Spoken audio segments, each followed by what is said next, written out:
This is PS addendum number 2. I wanted to bring up the point that the opening rein does cause the horses to get on, it causes their forehand to be loaded, and so they start to move their front feet, and it does make them get very low. And that is the reason that in the book it says that as soon as they understand to follow the opening rein at the trot, then immediately teach them the bearing rein. So here I've stopped it so you can see he gets very low following the rein around, because it's like, there's nothing to keep him from getting lower and lower and lower the further he reaches out to get that bit that's moving out in front of him. So, but then here later I've put in a photo, just a still of him towards the end of this half-hour lesson, after I've introduced the bearing rein, and also because he's loaded on his hips, he's not too deep and low.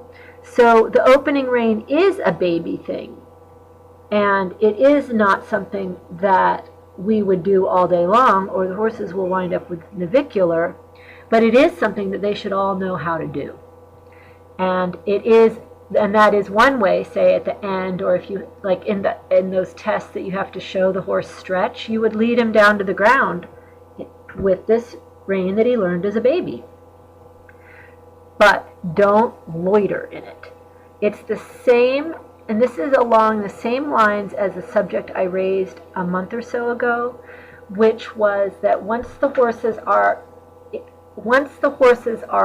active in motion plus contact, that connects them and you have impulsion or thrust. But that is just the starting point to start collection.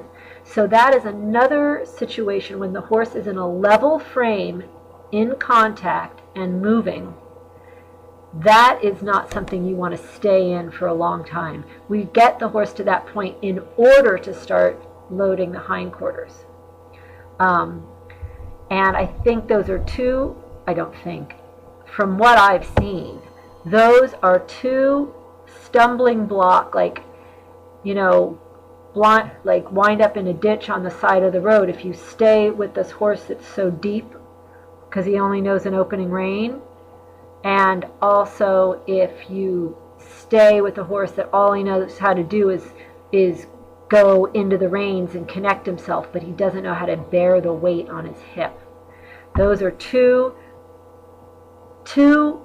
locations, like if you're going up the ladder of training, those are two spots that you don't want to loiter in.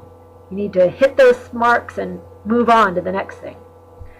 And in the case of the opening rein, you move right on to the bearing rein.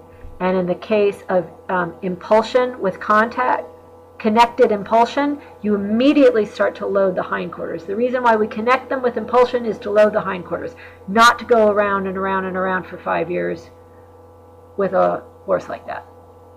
Okay.